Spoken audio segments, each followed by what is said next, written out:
ಮೊದಲು ಕಾಡಂಚಿನಲ್ಲಿ ದಾಳಿ ಮಾಡ್ತಾ ಇದ್ದ ಕಾಡಾನೆಗಳು ಇದೀಗ ಜನ ವಾಸ ಮಾಡ್ತಾ ಇರುವಂತಹ ಸ್ಥಳಕ್ಕೂ ಬಂದು ಹಾವಳಿಯನ್ನ ಇಡ್ತಾ ಇವೆ. ಆಹಾರವನ್ನ ಅರಸಿಕೊಂಡು ಬರ್ತಾ ಇರುವ ಕಾಡಾನೆಗಳು ಜನರ ಪ್ರಾಣಕ್ಕೂ ಕಂಟಕವನ್ನ ತರ್ತಾ ಇವೆ. ಇಂತಹ ಸಂದರ್ಭದಲ್ಲಿ ಒಂದು ಶಾಲೆಯ ಪಕ್ಕದಲ್ಲೇ ಆನೆಗಳು ಬೀಡು ಬಿಟ್ಟಿದ್ರಿಂದ ಶಾಲೆಗೆ ತಾತ್ಕಾಲಿಕವಾಗಿ ರಜೆ ಘೋಷಣೆ ಮಾಡಲಾಗಿದೆ. ಜೊತೆಗೆ ರೈತರ ಬೆಳೆಯೂ ಹಾನಿಯಾಗಿದೆ. ಅನ್ನದಾತರು ಕಣ್ಣೀರು ಹಾಕ್ತಿದ್ದಾರೆ. ಜನಸಾಮಾನ್ಯರಿಗೆ, ರೈತರಿಗೆ, ವಿದ್ಯಾರ್ಥಿಗಳಿಗೆ ಕಾಡಾನೆ ಕಂಟಕ. ಕಾಡಾನೆಗಳ ದಾಳಿಗೆ ಬೆಳೆ ನಾಶ, ಕಣ್ಣೀರಲ್ಲಿ ಅನ್ನದಾತ. ಪ್ರಾಣಭೀತಿಯಲ್ಲಿ ಜನರು, ಶಾಲೆಗಳಿಗೂ ಬಿತ್ತು ಬೀಗ.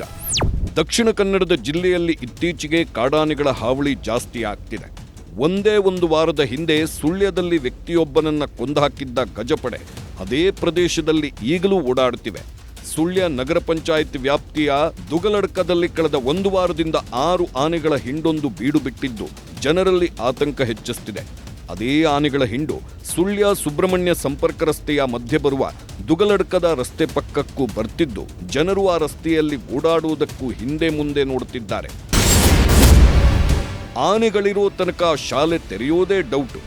ಸುಳ್ಯದ ಜನರು ಕಾಡಾನೆಗಳಿಂದ ನಿದ್ದೆಗೆಟ್ಟಿದ್ದಾರೆ. ಹಲವು ತೋಟಗಳಿಗೆ ನುಗ್ಗಿ ಬೆಳೆನಾಶ ಮಾಡಿರೋ ಕಾಡಾನೆಗಳು ದುಗಲಡ್ಕದ ಕೊಕ್ಕುಳಿ ಸರ್ಕಾರಿ ಶಾಲೆಯ ಪಕ್ಕದಲ್ಲೇ ಬೀಡು ಬಿಟ್ಟಿವೆ. ಕಾಡು ಪ್ರದೇಶಗಳಿಂದ ಕೂಡಿರುವ ಈ ಭಾಗದಲ್ಲಿ ಮಕ್ಕಳು ದುರ್ಗಮ ರಸ್ತೆಯಲ್ಲಿ ಶಾಲೆಗೆ ಬರಬೇಕಿದ್ದು ಆನೆಗಳು ಯಾವುದೇ ಟೈಮಲ್ಲೂ ರಸ್ತೆಗಿಳಿದು ಯಾರ ಮೇಲೆ ಬೇಕಾದರೂ ದಾಳಿ ಮಾಡೋ ಸಾಧ್ಯತೆ ಇದೆ. ಆದ್ದರಿಂದಲೇ ಆ ಶಾಲೆಗೂ ತಾತ್ಕಾಲಿಕ ರಜೆ ಘೋಷಣೆ ಮಾಡಲಾಗಿದೆ.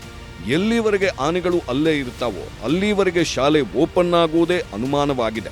ಕಾಡಾನೆಗಳು ಇಲ್ಲಿ ಶಾಲೆಗೆ ಸುತ್ತಮುತ್ತಲು ಬಂದು ಬಹಳ ದಾಳಿ ಮಾಡಿದವಂತ ಮುಖ್ಯೋಪಾಧ್ಯಾಯರು ನಮಗೆ ತಿಳಿಸಿದ್ರು. ಪೂರ್ವ ಸಿದ್ಧತೆ ಕ್ರಮವಾಗಿ ಅವ್ರು ಏನ್ ಮಾಡಿದಾರೆ ಅಂತಂದ್ರೆ STMC ಅವರು ಅನುಮತಿ ಪಡೆದು ಮಕ್ಕಳಿಗೆ ರಜೆ ಕೊಟ್ಟಿದ್ದಾರೆ. ಅಂದ್ರೆ ಮಕ್ಕಳ ಹಿತದೃಷ್ಟಿಯಿಂದ. ನಂತರ ನಮಗೆ ಇಲಾಖೆ ಪರ್ಮಿಷನ್ ಕೊಟ್ವಿ. ಈಗ ಅವರು ಈ ವಿಷಯ ತಿಳಿಸಿದ ಮೇಲೆ ನಾವು ಕೂಡಲೇ ಇಲ್ಲಿ ಬರಬೇಕಾಯ್ತು. ಈಗಾಗಲೇ ಮಾಹಿತಿ ತೆಗೆದುಕೊಂಡಿದ್ದೇನೆ ನಾನು. ಇಲ್ಲಿ ಸುತ್ತಮುತ್ತಲು ಕಾಡು ಇದೆ. ಫಾರೆಸ್ಟ್ನವರ ಮುನ್ನೆಚ್ಚರಿಕೆ ಕ್ರಮ ಕೈಗೊಳ್ಳಬೇಕಂತ ನಾವು ವಿನಂತಿ ಮಾಡ್ತಾ ಇದ್ದೇವೆ. ಯಾಕಂದ್ರೆ ಇಲ್ಲಿ ಅರಣ್ಯ ಇಲಾಖೆಯವರು ಗಮನ ಹರಿಸದೇ ಇದ್ರೆ ನಮ್ಮ ಮಕ್ಕಳಿಗೆ ತೊಂದರೆ ಆಗ್ಬೋದು. ಅಡಿಕೆ, ತೆಂಗು, ಬಾಳೆ ಬೆಳೆಗೆ 6 ಕಾಡಾನೆಗಳಿಂದ ಕಾಟ. ಕಳೆದ ಒಂದು ವಾರದಿಂದ 6 ಕಾಡಾನೆಗಳ ಹಿಂಡು ಸುಳ್ಯ ಭಾಗದಲ್ಲಿ ಅಬ್ಬರಿಸುತ್ತಿವೆ. ಹಲವಾರು ತೋಟಗಳಿಗೆ ನುಗ್ಗಿ ಅಡಿಕೆ, ತೆಂಗು, ಬಾಳೆ ಸೇರಿದಂತೆ ಹಲವು ರೀತಿಯ ಬೆಳೆಗಳನ್ನು ನಾಶಪಡಿಸುತ್ತಿವೆ. ತೋಟದ ಜೊತೆಗೆ ಮನೆಯ ಪಕ್ಕದವರೆಗೂ ಆನೆಗಳು ಬರುತ್ತಿರುವುದು ಜನರಿಗೆ ಪ್ರಾಣಭಯದ ಭೀತಿಯೂ ಕಾಡಲಾರಂಭಿಸಿದೆ. ಅಧಿಕಾರಿಗಳು ಈಗಾಗಲೇ ಹಾನಿಗೊಳಗಾದ ತೋಟಗಳಿಗೆ ಭೇಟಿ ನೀಡಿ ಪರಿಶೀಲನೆ ನಡೆಸಿದ್ದಾರೆ. ಇದೇ ಭಾಗದಲ್ಲಿ ಕಾಡಾನೆಗಳ ಹಾವಳಿ ಹೆಚ್ಚಾಗಿರುವುದಕ್ಕೆ ಕಾರಣವೂ ಇದೆ.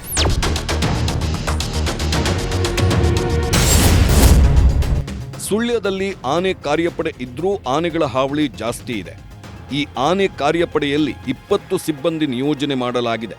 4-5 ಕಡೆಗಳಿಂದ ಬಂದರೆ ಆನೆಗಳು ಆನೆ ಕಾರ್ಯಪಡೆಗೂ ಕಷ್ಟವಾಗುತ್ತದೆ. ಈ ಪಡೆಗೆ ಒಂದೆಡೆಯಿಂದ ಮತ್ತೊಂದು ಕಡೆಗೆ ಹೋಗಲು ಸೌಲಭ್ಯವಿಲ್ಲ. ಅಷ್ಟೇ ಅಲ್ಲದೆ ಕೇರಳದಿಂದ ಬರುವ ಆನೆಗಳನ್ನ ಈ ಭಾಗಕ್ಕೆ ಓಡಿಸ್ತಾರೆ. ಆದ್ದರಿಂದಲೇ ಈ ಭಾಗದಲ್ಲಿ ಕಾಡಾನೆ ಹಾವಳಿ ಹೆಚ್ಚಾಗುತ್ತದೆ. ಒಂದು ಕಡೆಯಿಂದ ಇಲ್ಲಿ ಓಡಿಸ್ತಕ್ಕಂತ ಸಂದರ್ಭದಲ್ಲಿ ಇನ್ನೊಂದು ಕಡೆಗೆ ಕರೆಯುವಾಗ ಅವರು ಅನಿವಾರ್ಯವಾಗಿ ಹೋಗ್ತಾ ಇರ್ತಾರೆ. ಆದ್ರೆ ಒಂದು ಕಡೆಯಿಂದ ಇನ್ನೊಂದು ಕಡೆಗೆ ಓಡಿಸುವುದೇ ನನಗೆ ಸೂಕ್ತ ಅಂತ ಅನಿಸುವುದಿಲ್ಲ.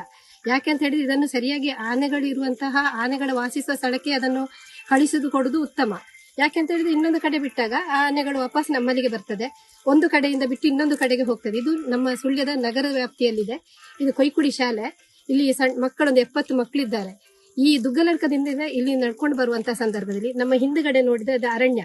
ಆ ಸೈಡಿನಿಂದ ಎಲ್ಲಾ ಆನೆಗಳು ಇಲ್ಲಿ ಬಂದು ಸೇರ್ತದೆ. ಮಕ್ಕಳ ಒಂದು ಜೀವ ರಕ್ಷಣೆಗಾಗಿ ಇವತ್ತು STMC ಹಾಗೂ ಶಿಕ್ಷಕ ವೃಂದದವರು ಸೇರಿಕೊಂಡು ಶಿಕ್ಷಣ ಇಲಾಖೆಗೆ ಮನವಿ ಮಾಡಿಕೊಂಡಂತ ಸಂದರ್ಭದಲ್ಲಿ ಉತ್ತಮವಾಗಿ ಶಾಲೆಗೆ ರಜೆಯನ್ನೇ ಕೊಟ್ಟಿದ್ದಾರೆ. ಕೇರಳದಲ್ಲಿನ ಆನೆಗಳನ್ನ ಮಂಗಳೂರಿನ ಈ ಭಾಗಕ್ಕೆ, ಮಂಗಳೂರಿನಲ್ಲಿ ಕಾಣಿಸಿಕೊಳ್ಳುವ ಆನೆಗಳನ್ನ ಕೇರಳಕ್ಕೆ ಓಡಿಸುವುದು ಸಾಮಾನ್ಯ. ಆದರೆ ಈಗ ಸುಳ್ಯ ಭಾಗದಲ್ಲಿನ ಆನೆಗಳನ್ನ ಬೇರೆಡೆ ಓಡಿಸುವುದು ಕಷ್ಟವಾಗಿದೆ. ಆದ್ದರಿಂದಲೇ ಕಾಡಾನೆಗಳ ಹಾವಳಿ ಮುಂದುವರಿತಾನೇ ಇದೆ. ಅರಣ್ಯ ಇಲಾಖೆ ತಕ್ಷಣ ಆನೆಗಳ ಹಾವಳಿ ತಡೆಗೆ ಕ್ರಮ ಕೈಗೊಳ್ಳಬೇಕು ಅಂತ ಗ್ರಾಮಸ್ಥರು ಒತ್ತಾಯಿಸ್ತಾ ಇದ್ದಾರೆ. ಸರಿಸುಮಾರು 1 ವಾರಗಳಿಂದ ಆನೆಗಳ ಹಿಂಡು ನಮ್ಮ ಈ ಭಾಗಕ್ಕೆ ದಾಳಿ ಮಾಡ್ತಾ ಇವೆ.